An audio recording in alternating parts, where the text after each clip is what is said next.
김경은의 신화의 시대, 시대의 신화. 신화에서 동물은 왜 인간보다 존중받았을까? 지난 10월 29일은 이태원 참사 1주기였다. 정부의 방관을 넘어선 방해 속에 책임자 처벌을 위한 진상규명은 한 발짝도 진전이 없었고 제대로 된 추모와 애도조차 할 수 없는 상태로 시간은 흐르고 있다. 관의 무책임한 행위 앞에서 생명 존중에 대해 생각하게 된다. 생태주의 신화에는 생명 존중 사상이 잘 드러나 있다. 동물과 인간의 격에 구별이 없고 동물이 오히려 상위에 올 때도 많다. 대칭적 세계관을 기본으로 하는 이들 신화는 기후위기 시대를 맞아 새롭게 조명받는 인상이다. 특히 미야자키 하야오의 원령공주를 기점으로 아이누 신화는 그 맨 앞에 놓인다.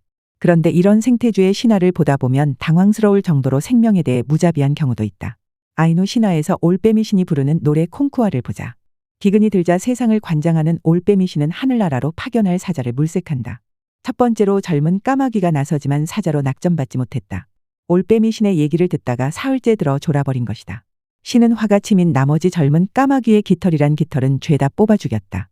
두 번째 나선 산호치 역시 나흘째 되는 날 앞선 지원자와 같은 신세가 되었다. 임무를 수행한 영웅은 세 번째로 등장한 젊은 물까마귀였다. 그는 올빼미 신의 말이 끝나는 엿새째 들어 하늘나라로 갔고 사슴도 물고기도 세상에 내보내지 않는 연유를 들었다.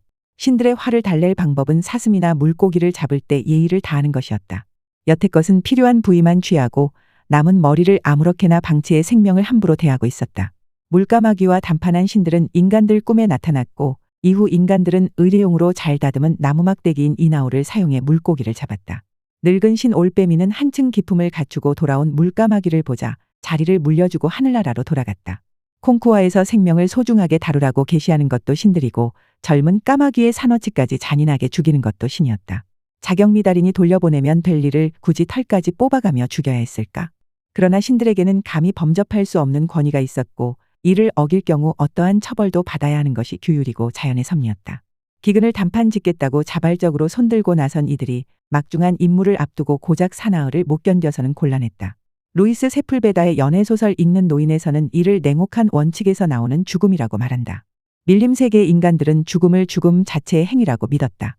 죽음은 참혹한 것이지만 피할 수 없는 것으로 받아들였다. 그들이 말하는 죽음은 이른바 눈에는 눈, 이에는 이라는 밀림 세계의 냉혹한 원칙에서 나온 죽음이었다. 이 소설에는 안토니오라는 주인공 노인이 살쾡이와 대적하는 대목이 등장한다.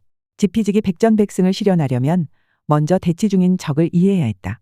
노인이 벌이는 사유는 일생에서 가장 가까웠던 이웃 수아르족의 행위에 근거한다. 자연을 거스르지 않으려는 수아르족의 뜻은 살쾡이의 행동과 일치했다. 이 말을 좀 더 풀어갈 수도 있지만 다니엘 에버렛의 잠들면 안 돼 거기 뱀이 있어에 나오는 에피소드를 소개하면 의미가 직관적으로 이해될 것 같다.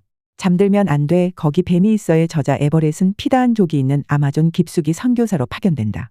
그들의 말과 문화를 익혀 성경을 피다한어로 번역한다는 목표가 있었다. 가족까지 동행해 이들 사이로 무리 없이 스며들면서 1단계라 할 정착은 성공적이었다. 그들에게 섞여드는 게 1차 관건이던 저자의 가족이 배타성 없는 피다한족의 심경을 거스를 일은 없었다. 문제는 그 다음 단계에서 발생했다. 충분히 유대관계를 쌓았을 무렵 이웃에 태어난 아이를 두고 벌어진 신경전이었다. 그들의 이세가 약골인 걸 안 피다한족 부모는 갓난쟁이를 밖에다 방치했다. 목이 쉬도록 울어도 아무도 아는 척하지 않았다. 선교사 신분이 아니더라도 에버렛 부부는 이 상황을 두고 볼 수 없었다. 핏덩이를 걷어 보살피자 평생 화 한 번 안 낼 것 같던 이웃들은 시비를 걸어왔다. 좋게 말로 시작해서 에버렛의 보호를 끈질기게 물고 늘어졌고 급기야 눈에 안 띄는 곳으로 아이를 갖다 버린 것이었다. 모든 생명은 자기 몫을 지고 태어난다는 게 그들의 논리였다. 이들의 생명관을 이해할 수 없었지만 에버렛은 사냥에 동행하면서 그동안 피다한족의 반쪽만 보아왔음을 깨닫는다. 순둥순둥하다가도 별일 아닌 일로 꼬장을 부렸고 동네 바보형을 자처하던 그들은 온데간데 없었다. 대신 매서운 눈초리의 용사들이 그의 눈앞으로 순식간에 나타났다 사라지며 밀림을 활보했다. 이는 연애소설 읽는 노인의 주인공이 대적하던 살쾡이의 모습과 다르지 않았다. 꼬리로 허리를 때리면서 유유자적하던 짐승은 숲속을 들락거리며 사방으로 나타났다 사라지기를 반복했다. 그의 시야를 교란하고 정신을 홀리려던 것이다. 모음 위주로 구성돼 그렇게나 배우기 어렵던 피다한족의 언어 체계도 비로소 이해하게 된 경험이었다. 확연히 구분되면서 브레이크 작용을 하는 자음보다 모음이 더 많은 피다한어는 가볍게 허공으로 떠올라 동료가 있는 곳으로 멀리 날아갔다. 그의 귀에도 분명히 꽂히는 그 소리는 사냥하는 그들의 삶에 최적화된 언어였다. 평소에는 까이, 삐이하며 길게 빼는 의미 없는 소리로만 들렸었다. 마을보다 밀림의 조건에 세팅돼 있던 그들의 의식과 관습을 이해할 수 없었으므로 에버렛의 번역 작업은 진척될 리 없었다. 집단 사냥에서 에버렛은 아무런 역할도 할 수 없는 방관자를 넘어 보호 대상이었다. 냉정히 말하면 피다한족이 유기했던 갓난쟁이 신세였다. 자기 몫의 힘을 발휘할 뿐인 그들에게 생명의 기준은 밀림에서 독립된 개체로 존재할 수 있는가였다. 그렇지 못할 때 한 생명은 개인을 넘어 부족마저 위험에 빠뜨릴 수 있었다. 그들이 헤어질 때 잠들지 마, 거기 뱀이 있어라는 말을 인사로 주고받는 이유는 그들이 놓인 환경에서 찾을 수 있었다. 그렇다면 약자의 생명을 유기하는 피다한족의 행위는 비인간적인 것일까? 식량도 권력도 비축하지 않고 남의 목도 침범하지 않는 그들의 무심함과는 정반대로 불공정 구조화의 독점과 반칙이 횡행하는 문명인의 자비, 이 가운데 어떤 것이 더 올바른지 묻는 것은 지나친 단순 비교이려나. 단순한 비교라고 치는 순간 그 역도 성립하게 된다. 피다한족의 세계관은 고대인의 가치체계를 닮았다.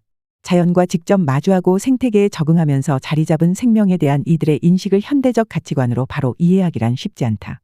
연애소설 읽는 노인에서 주인공 노인의 죽음 자체의 행위라는 말은 아기의 죽음은 타고난 죽음의 작동 결과이지 어른들의 행위에 좌지우지되지 않는다는 의미다. 따라서 어떠한 행위를 해도 되돌릴 수 없는 자연 이꼬르 신의 행위이기도 하다.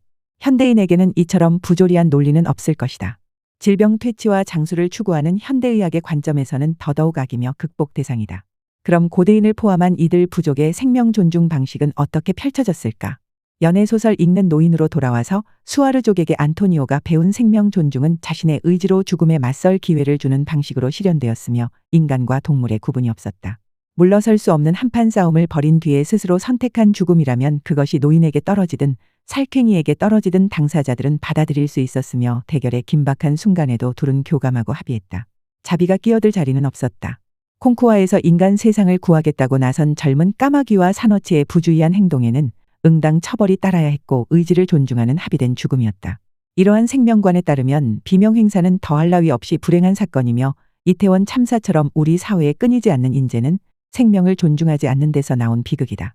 아무렇지 않게 총을 난사하며 주검을 영원한 고통에 휩싸이도록 짓이겨 놓은 백인들의 행위와 다르지 않았다.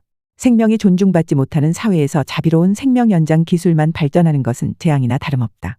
아직 우리 곁을 맴도는 이태원 참사 영령들이 유가족의 애도와 사회적 위로 속에 떠날 수 있도록 진상규명부터 시작해야 한다.